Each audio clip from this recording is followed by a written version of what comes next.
Bart Burrell was the speaker for the luncheon this year, and we were delighted that he brought his sweetheart Nancy with him. You know, this is a nice place for Nancy and I to come back. We honeymooned here 35 years ago. Not here, but on Marco Island. And we had a great time, wonderful memories, and so it's always fun for us to come back to this area.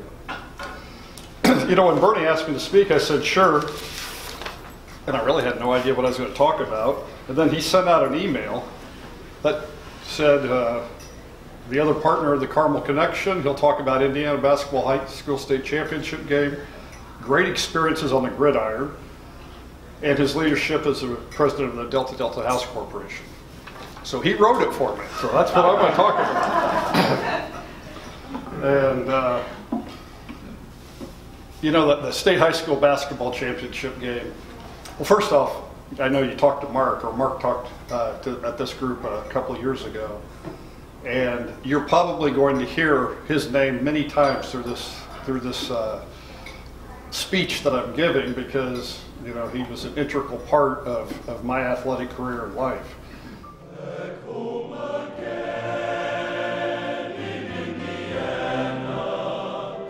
Our junior year, we had lost the state championship in football in the fall by 1 point, 14-13. Heartbreaking loss. Missed an extra point, and I didn't miss it. Somebody missed it. I was holding for extra points at that point. But anyway, we had a disappointing loss in the regionals. So our senior year comes around, and you know, we're really looking forward to it. Now, mind you, we have 4 of the 5 starters are football players. So we start the year ranked 7th in the state, and immediately go trying to get our football out of us and our basketball into us. We ended up the year 13-7. So not exactly a favorite to win the state championship at that point in time. Well, there was of the 4 seniors and a sophomore started. And we had a senior guard that we were kind of hoping would start. Well, he didn't start, and so we kind of struggled a little bit, to be perfectly honest. The chemistry wasn't quite there yet. In the regionals, Coach Clark had told the other gentleman, hey, if you take one of those crazy shots, you're on the bench. And that was right before we went out. We went out, we got the tip, and he shot a 25-footer. And he came out, and Tim Wiley, our classmate, came in. And from that point on, it was a different team. We got through the regional, went on to win the semi-state, and then the state championship games. And you played 2 games in one day. That's when it was a single-class tournament. We played at Market Square Arena, where the Pacers played. Over 17,000 fans were there. I mean, it was really cool. We won the afternoon game, and a team called East Chicago, who was undefeated, won the other game. They had a guy named Drake Morris, who you may all remember, that played basketball at Purdue. Well, they thought they were going to kill us. They probably should have killed us. But we led the whole game until like 4 seconds to go. Drake hit 2 free throws to put them ahead 52-51. We called timeout, and I remember walking over to the bench, and people have told me, not that I'm proud of this, but on the press row, I guess I walked back and said something to the effect of, we're not going to lose another blanking state championship game by 1 point, because we'd lost it in football. Well, there's a jump ball. I stole the tip, threw it to John Ogle, who laid it in for a basket. We won 53-52. And it was a big deal. Bernie knows. It was a big deal. I mean, we came back to Carmel High School. The gym was, I mean, all these people were on the street and were like, hey, there's a pep session inside. Go in there. Well, the reason they weren't in there, it was full. You couldn't put any more people in there. That was 5,000 people. And so anyway, it was great. Eric Clark, our coach, said at that game afterwards, I thought this was really a wonderful message. He said, you know, now, that was great. Now, this is a few days later. He said, do not let this be the highlight of your life. You know, go do something else. And so I always thought that was good. And I don't think it's been the highlight of my life. I'll tell you what, it's up there. It was a lot of fun. Roll call once more, we rally alma mater, hear our praise. Where the Wabash spreads its valley filled with joy, our voices raise. From the skies in swelling echoes come the cheers that tell the tale. Well, our senior year, of course, Mark was recruited by everyone in the country. I mean, Bear Bryant said he would change his offense for him, or whoever. I mean, he was recruited everywhere. And then when Jim Young got the job at Purdue, he ended up going to Purdue. I was recruited by, it was a little different scenario. Evansville offered me a partial scholarship. Franklin College offered me a partial scholarship. Indiana Central, which is where my brother-in-law, and now brother-in-law, went to school. So he's the quarterback at Indiana Central. So we go there, and I stay with him and go in and talk to the coach. And he's out in the hallway waiting for me. When I come out of the office, he goes, "What did he say? What did he say?" And I said, "He thought I was a good player. He wants me to walk on." I really wasn't recruited by anybody. My parents went to IU. They met there and got married. My sister went to IU. I mean, I came from a family of IU people. So I went to IU to meet with their coaches to walk on, hopefully, or just to see what they thought. Supposed to meet them at 10 o'clock in the morning. I get there at 10 o'clock in the morning. Coach Oltulski is not there, the guy that I'm supposed to meet. So I wait around till about noon. And finally, I just said to the secretary, "Hey, I gotta go."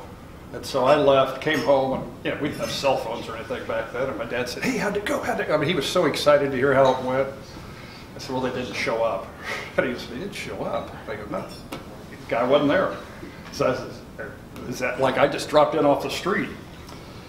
Well, coach called me that night and said, "Hey, Bart, where were you today?" I said, "Coach, I was right in your office where I was supposed to be." He goes, "Yeah, I got tied up, couldn't make it. Hey, can you come back tomorrow?" I said, "No, I don't think so." So I was done with IU.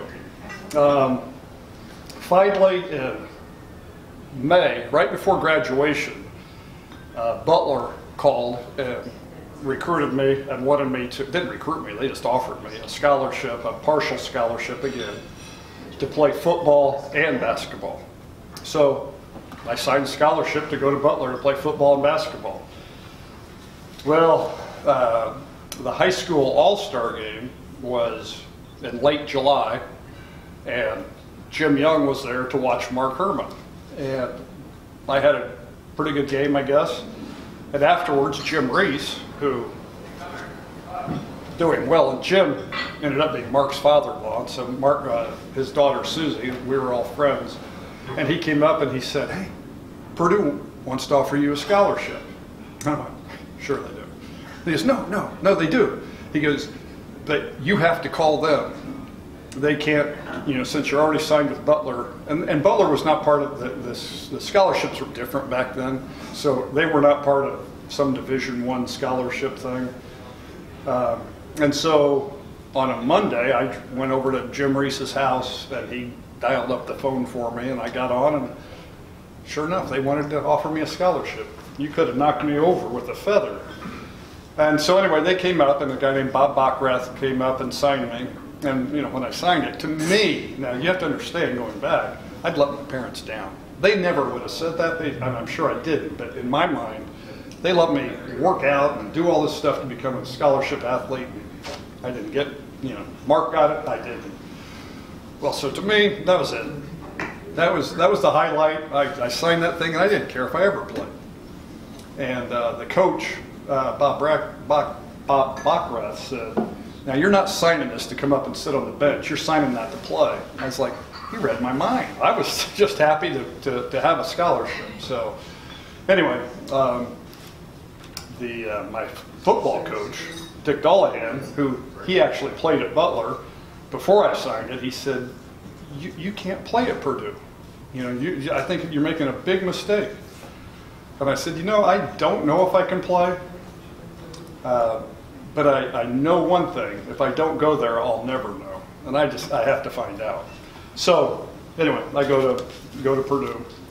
Do you think they recruited you so Mark signs? No, Mark had already signed. So I think they recruited Mark to get to me. So when you talk about highlights in college football, the first highlight I had was as a freshman. Now, I'll tell you a story about Mark with this one, but as a freshman, we're playing at Michigan State's our first game. They have AstroTurf.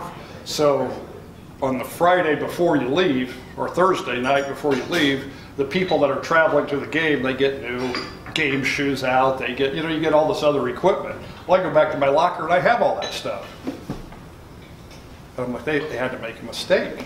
And sure enough, I was traveling to the game. So I hoped to travel before I graduated, not the very first game. So anyway, I got to travel the first game, and Joe, you would get a kick out of this. I'd never been on an airplane before. I was scared to death. I mean, we get on the plane, and I'm sitting by Mark, and the wheels, when they put them up, they make that noise. I said, what's that? What's that? What's that? I mean, I hated it. Anyway, we get to the game. They put Mark in about halfway through the second quarter. Purdue had thrown one touchdown pass in the previous 2 years combined. And Mark threw 2 that day. Well, operator error. The camera card was full at this point, so no more footage. Those in attendance heard the rest of a wonderful presentation. Here are some statistics about Bart's football career. He had 140 catches, which was a Purdue record at that time, along with over 2,000 yards, and 14 touchdowns. For his career, 15.2 yards per catch. In his senior year, Bart had 1,001 yards, which was a Purdue record until last year, and 66 catches, which was both a Purdue record and in top 10 nationally. Bart had touchdown catches in all 3 winning bowl games, the Peach, Bluebonnet, and Liberty, and also touchdown catches in 2 postseason All-Star games where he started, the Japan Bowl and the Hula Bowl. In 2010, Bart was elected to the Indiana Football Hall of Fame. We owe a huge debt of gratitude to Bart for serving as Purdue Sigma Chi House Corporation president for 5 years, following the renovation and Harold Force's term as president. He did a terrific job.